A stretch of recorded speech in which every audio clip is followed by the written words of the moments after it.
What is going on, beautiful people? It is your boy Tim here once again, back with another Ninja Warrior review. This time it is a semi-final. It's been a few weeks since the last review because it's been a lot of heats since then. But last Saturday, semi-final number 2 aired, which did feature me in it. I was the very last person to run in the episode, and they started my run sort of halfway through, because obviously you see the rest of the course and the other competitors. It would have been nice for me, for my own personal reasons, to see me do the flying bar, because I can't remember how it went at all.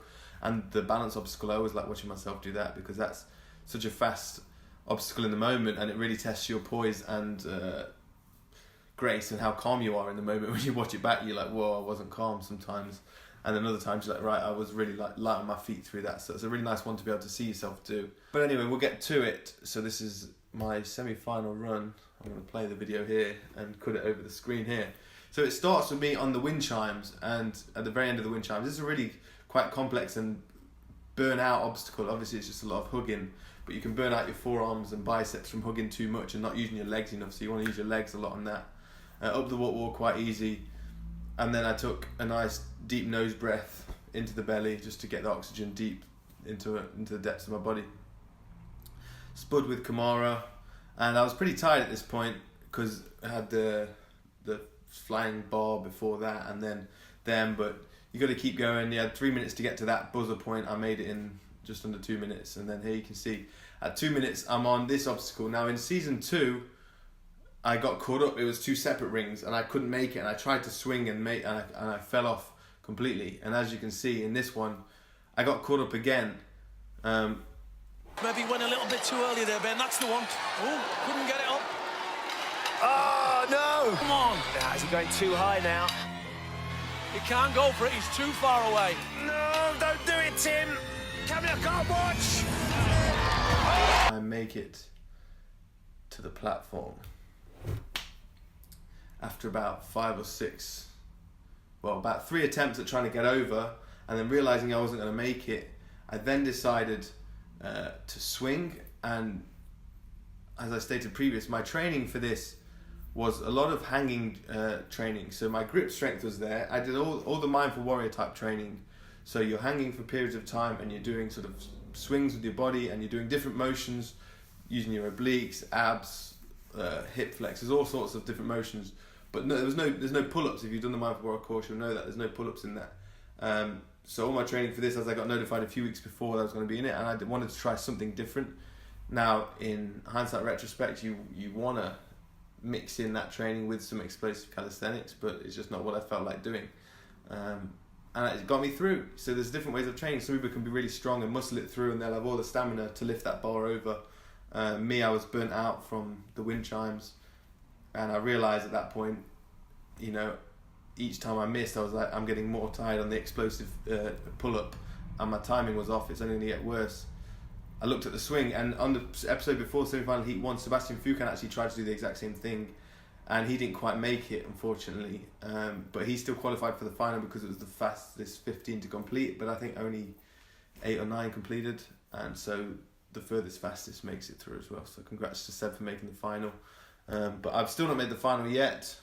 Still more of the course to go. This is actually the worst obstacle. Well, one of the worst obstacles is just a balance thing. No way of practicing this at all. You just got to do speed and fast feet. And once I was far enough across, I just dived for the mat just to make it safely. Like I say, previous, not much grace or poise in it, but it got me through the obstacle. And the final obstacle, the rope climb, which, you know, with unlimited time, I think it was like 5 minutes, so I had like 2 minutes left to make that. I was always sort of going to do it with I've got the enough of technique with the leg lock to grip the rope to go up, but my biceps were absolutely shattered. My upper body wasn't there, but yeah, we made it. I threw the V up in the sky. I'm trying to get, you know, they're not always going to put my interviews on the TV, right, if I talk about veganism or something. So that's, for me, is my V for veganism, with a way of guaranteeing getting on, because if you press the buzzer and you throw that up, they're always going to air that, aren't they? And then that across my chest was I got the ethics box logo on my chest, and so I was saying, you know, come on, that's what we represent here. And so that is it for the semi-final. I made it. I think I finished 3rd fastest time overall. Wasn't going for speed or time, just going to finish. But I'm very happy with that. definitely aware of what I need to work on. Just watching it back is very useful for myself, and it is just, the Mindful Warrior training is great. I think most people miss that type of yoga calisthenics training.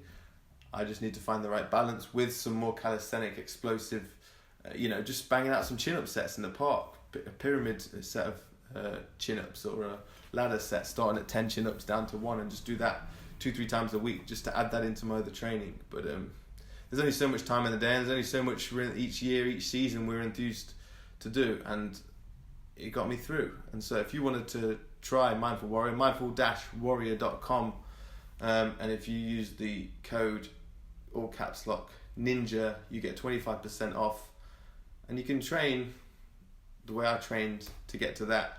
I was also raw vegan at the time, and raw Tim looks pretty savage there. It was pretty it's pretty cool to see myself that lean. Not quite as lean at the moment, we'll get back to that though. Different focuses, different times. Ethics, we got the spring collection, 20% off the whole spring collection. We got the pink and blue sets, 20% off with the code SPRUNG, all caps lock SPRUNG. And there's vegan tees, pink and blue ones, the pink and blue sweaters, and the caps, and the white sweatpants you can get 20% off, which you might have seen us wear in the Crete videos, which there's more of on the Ethics YouTube channel. I upload more videos to Ethics YouTube. There's also more of my videos, like the hiking videos, if you like them ones. I'm uploading more of that kind of stuff to the Ethics YouTube channel as well. It's good, lad. Derby, lads. 3, 2, 1. Okay. So you can go check those videos out. Anything else? What's coming up? Just went to Porto. Got a really cool vlog from Porto coming out, so stay tuned for that. We've got a new product coming to ethics.com near you, on a website near you. And I think that's it.